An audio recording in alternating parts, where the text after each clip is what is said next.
जी हाँ दोस्तों, तो चलिए चलते हैं एक नए वीडियो से की ओर और जानते हैं बौद्ध धर्म से रिलेटेड कुछ जानकारियाँ जो आपके और आपके आने वाले एग्ज़ाम के लिए बहुत ही इम्पोर्टेंट है।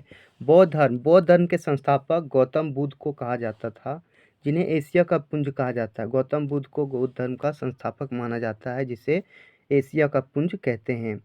जब गौतम बुद्ध जन्म लिए थे तो उसका प्रतीक चिन्ह के रूप में कमल एवं सांड को माने थे। गृह त्याग के रूप में घोड़ा को, मृत्यु जो था उसे प्रतीक चिन्ह के रूप में स्तूप को माने थे, और इसका निवारण जो हुआ था वो पद चिन्ह के रूप में हुआ था। ज्ञान जो है सो पीपल पेड़ के नीचे या तो बोधि वृक्ष के नीचे उसे हुआ था।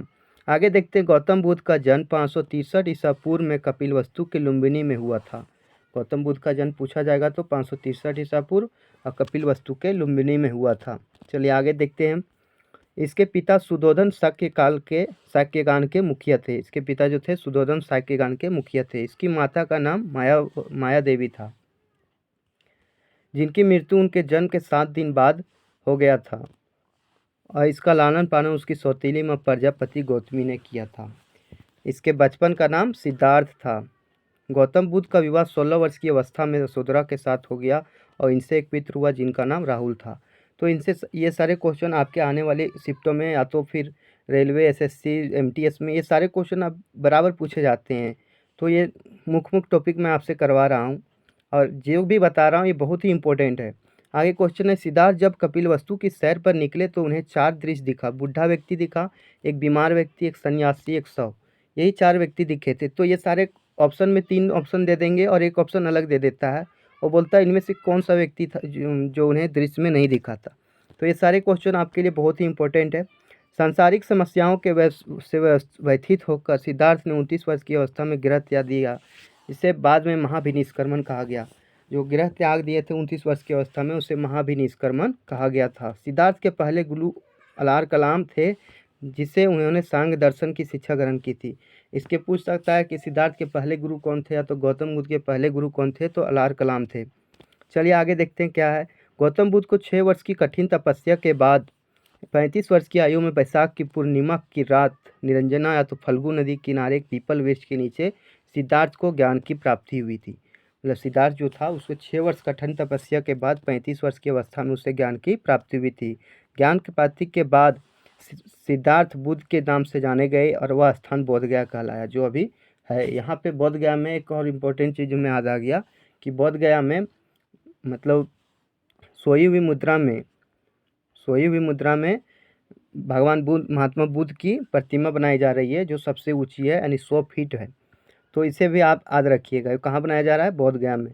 बुद्ध ने अपना प्रथम उपदेश सारनाथ में दिया था। बुद्ध ने जो अपना प्रथम उपदेश दिया था सारनाथ में दिया था, जिसे बौद्ध ग्रंथों में धर्मचक्र प्रवर्तन कहा गया है। जिसे बौद्ध ग्रंथ में क्या कहते हैं? धर्मचक्र प्रवर्तन कहते हैं।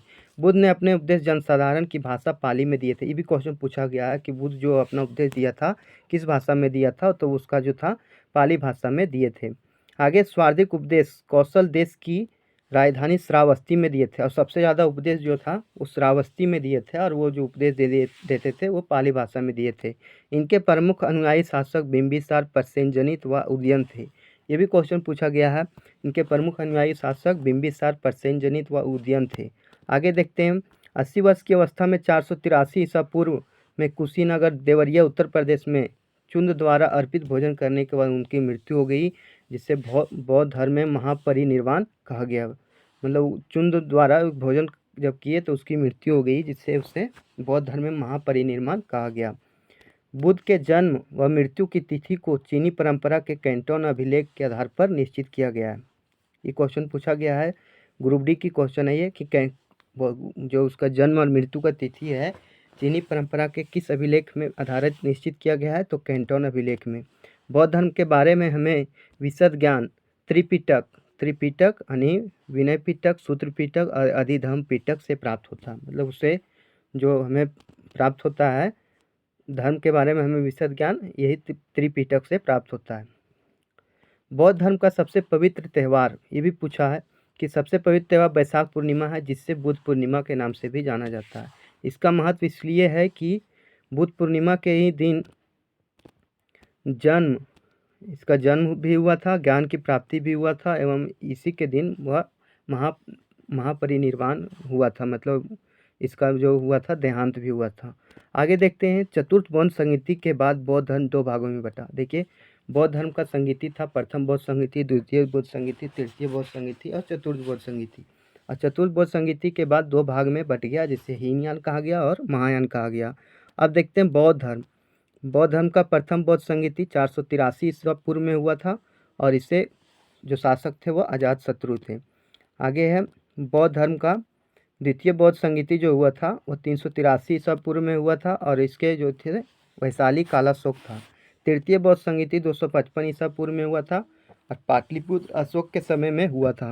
और चौथा बौद्ध संगीति जो हुआ था वह ईस्वी के प्रथम शताब्दी कुंडलवन कनिष्क में हुआ था। तो ये बौद्ध संगीति से भी क्वेश्चन आपके एग्जाम में आएंगे। तो हमें उम्मीद होगा ये वीडियो आपको बहुत अच्छा लगा होगा और आने वाले एग्जाम एसएससी जीडी में फिक्स है ये क्वेश्चन आपसे कहीं ना कहीं छपेंगे। तो हमारे चैनल पर नए हैं तो हमारे चैनल को लाइक शेयर और सब्सक्राइब जरूर कीजिए। धन्यवाद।